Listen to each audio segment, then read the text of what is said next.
Well, good morning. Good morning. What a wonderful start of our service so far. Wow. Miriam, Deborah Miriam, an old friend. Thank you for coming back to visit, and thank you for sharing that lovely meditation. Really beautiful and perfect, and just, the readings, the song, and it's all just a wonderful part of the whole experience that we have here.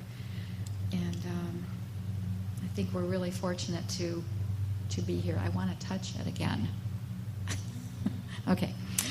So the topic I chose today was why we don't forgive. Now, I've probably, and many of us have probably talked about forgiveness a lot. We're always sort of talking about the positive side of it, what we should do, what would benefit us. Be forgiving. We hear it everywhere. Forgiveness is the key to our happiness. So you've got to wonder, why is it that we don't? Maybe we need to look at why we don't forgive. What's the benefit of not forgiving? What's the gain? What is it protecting us from? There's a wonderful course lesson, a Course in Miracles lesson on forgiveness, and I'm just going to read a couple of lines from it. The title of it is Forgiveness Offers Everything I Want. Actually, I'm going to read more than a couple lines. I underlined a couple lines.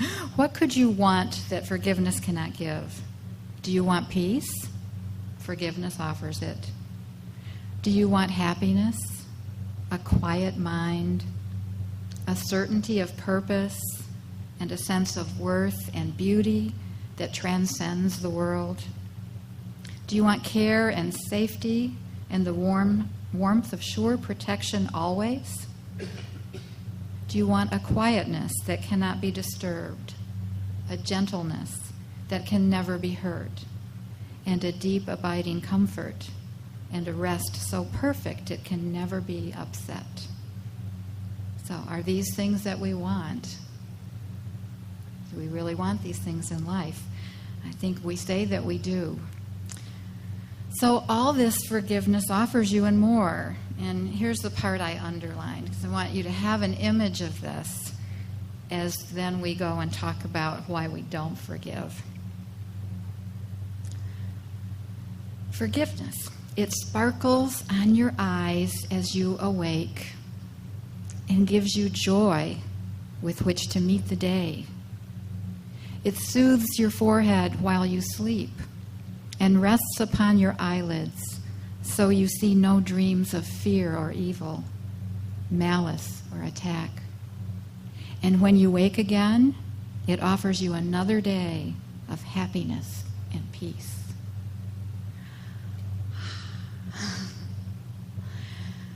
How many of us wake up every morning saying, another day for happiness and peace? How many of us would like to wake up every morning with that thought? Only one person raised their hand. Oh. All right. So, why don't we forgive? Well, first I thought we don't really want to. Why? Because we want to be right. We want to be right. We want to be innocent. We didn't do it. They did it. He, she, the weather, whatever. We're ready to blame anything but looking within at what it is we're trying to cover up. We want to be innocent. We want to be right. We want to be safe and free from danger. So we have everything upside down in our mind. We have this belief that holding resentment, protecting ourselves, putting a barrier around us, having our defense system well stocked, our system well fortified, our walls, that's where we find safety. The Course says our unforgiving mind is full of fear, and it offers no room for love to be itself. We are love. We don't have to do anything to become love. We already are love. We say that, we read it, we get glimpses of it, but perhaps in our day-to-day life we don't truly believe it. And so we feel we need to defend ourselves from anything that might cause us, to appear to be at fault. So the unforgiving mind, full of fear, and the unforgiving mind is sad, without hope of respite or release from pain. The unforgiving mind suffers and abides in misery, peering about in darkness, seeing not, peering about in darkness and seeing not, but certain of the danger lurking there. So we want to be innocent, we want to be right. We don't want to be seen as wishy-washy or a pushover or someone who, can to walk over us. We're taught we need to have our boundaries. We have to stand our ground. We have to uphold our values. And, of course, all of that is a belief system of this world that is not necessary in God's world. In God's world, we are all one. We are brothers and sisters. We are all of that same essence, being love. So how can anyone else be guilty? How can we be guilty?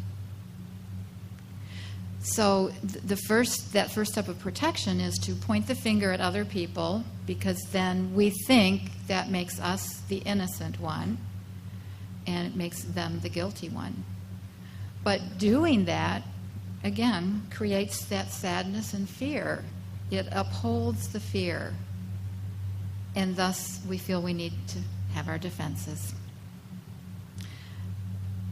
So if we wake up in the morning not perfectly at peace, perfectly confident and sure that we're going to have the most magnificent day, then there must be a thought of unforgiveness that is waking us up.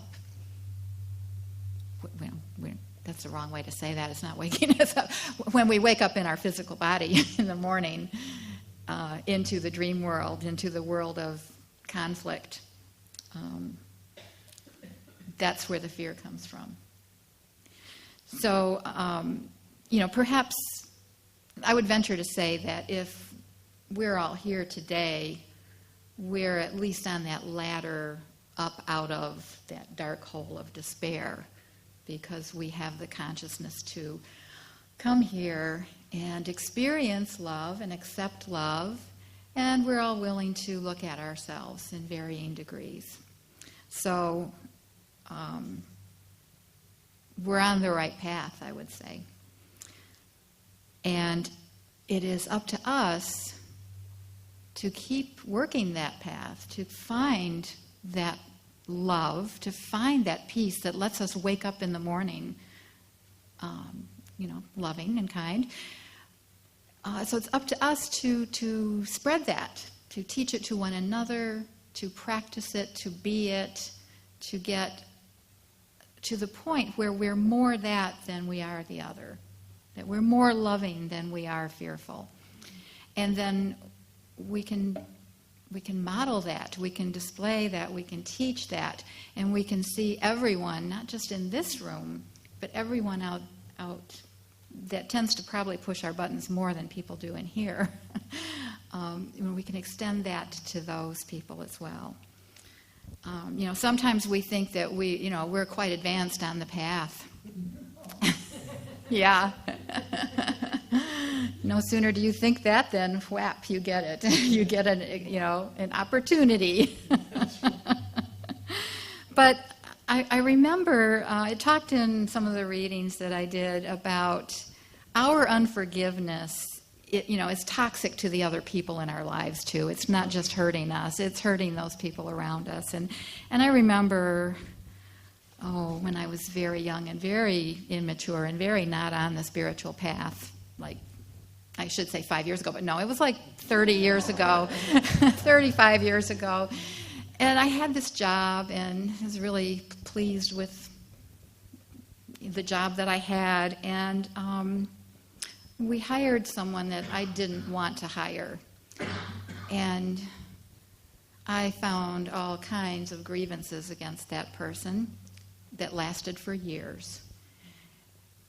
And if I look at what was it, it wasn't about that person. It was about me feeling threatened, feeling like I told you so, and now I've got to prove myself right, that this person wasn't the one to hire.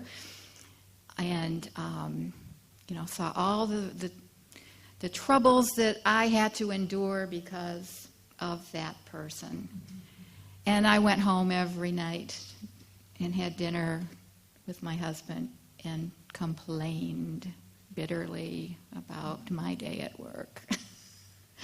And, I finally got him to agree with me that, this person's terrible, you poor thing. So I got to hold on to that victim stance. I got to hold on to my resentments, act them out. But, boy, it's not a happy place to be. I didn't go to work every morning thinking, yay, I get to work with blank. It was more like, what am I going to find her doing today? Grr. And that gave me, I thought, power. That gave me the upper hand. That gave me esteem, because clearly I knew I was better than that person.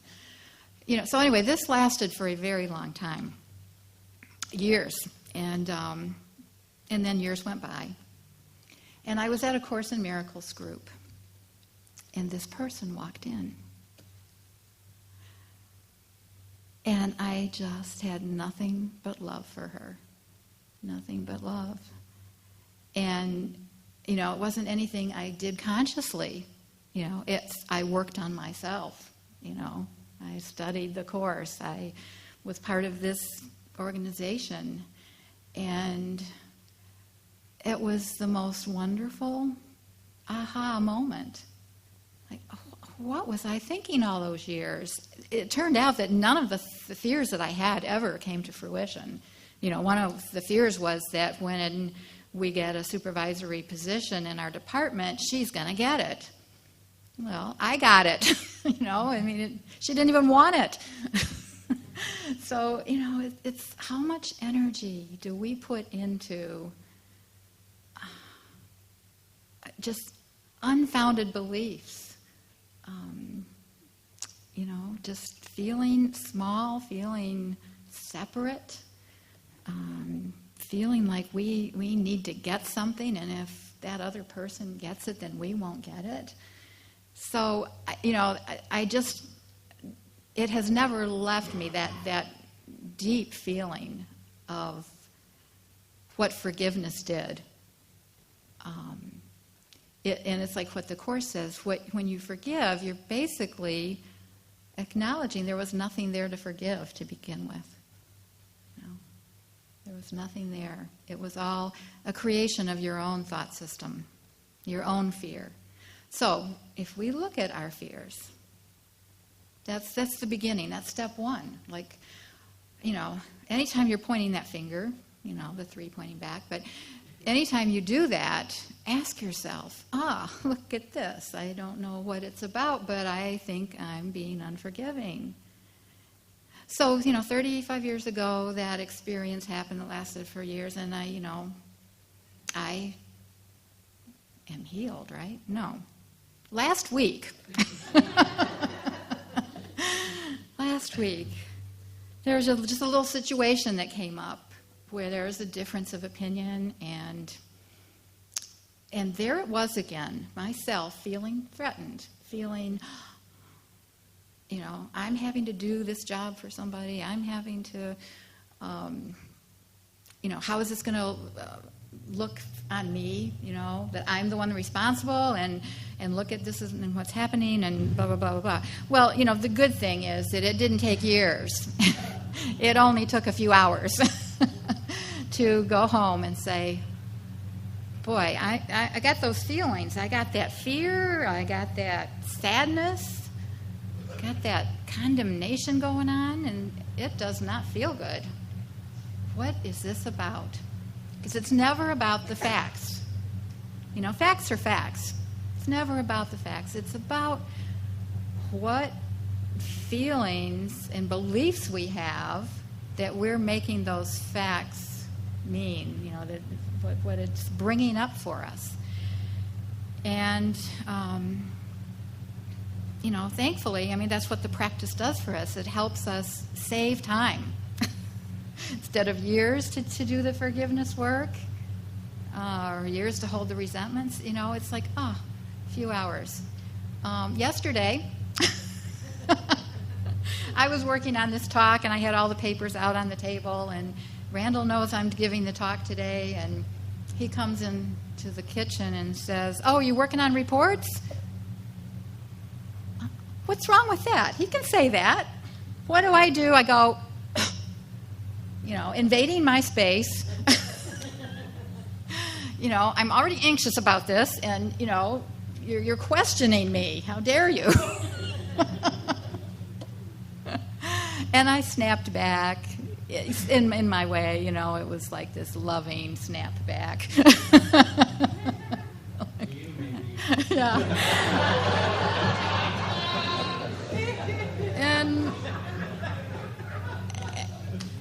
And it only took me a few minutes this time.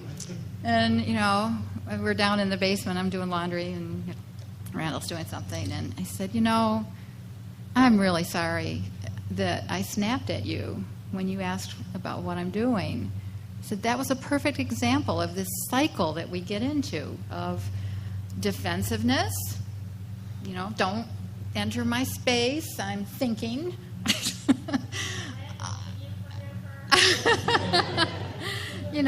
Fear. It's the judgment, the separation, the defensiveness. It's this little cycle that we just play out every minute sometimes. Every minute. And, that's the message. Like, the sooner you catch it and take ownership for it, there it is. And you let it go, and there's that, I'm at peace again. Because it's just there. The peace is really there. It's what we do to mask it. That's the problem. So, and it's a lot easier to do that when, the person isn't arguing back. Like if Randall had said, "Yeah, you always,"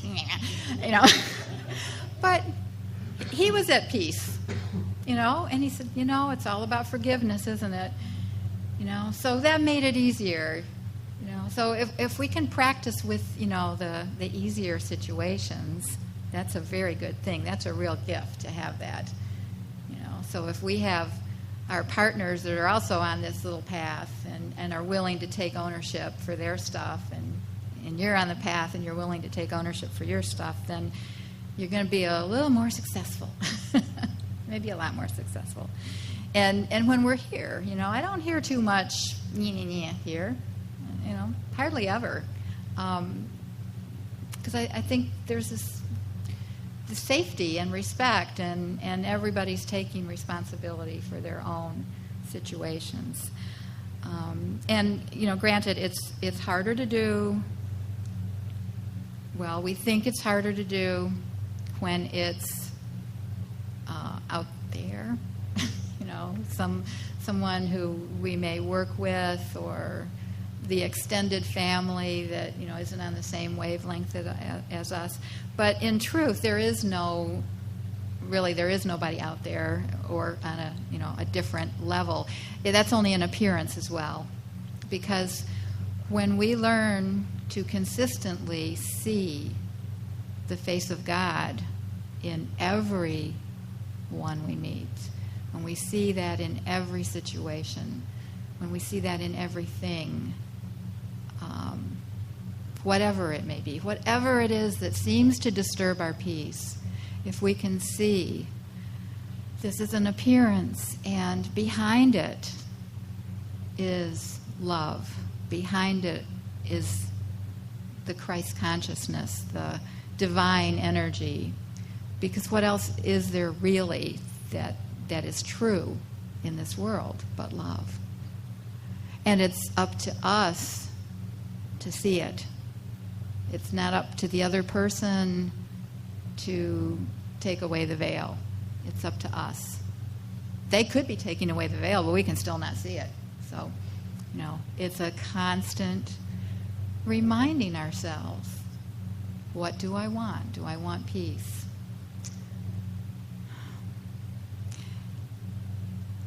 Do I want peace? So has anyone felt that peace? You know what I'm talking about. Can you think of a situation where you had a grievance, a big one or a little one, where suddenly the light came? The Course tells us it's all about our willingness. We don't have to do it ourselves, but we have to be willing. And then Spirit will come in and show us and offer that healing that we need. So, maybe you have thought of some situation just in these last few minutes where you're holding a grudge, where you're disgruntled about something, where there's a person in your life, either near or far, alive or dead, who, you're having a hard time forgiving. Call that situation or that person to mind and offer that opening. Dear Spirit, dear God, help me to see this differently because I choose peace. I choose to be the loving extension of our Creator that I was intended to be, and that person was intended to be. And let me take the first step and open, and allow that peace to come, allow that forgiveness to enter in. And so, where did I start? There, the forgiveness lesson. And so the closing part of that lesson, it's lesson 122 if you ever want to look it up,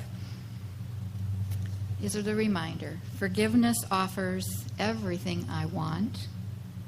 Today I have accepted this as true. Today I have received the gifts of God. And so it is. Amen. Open my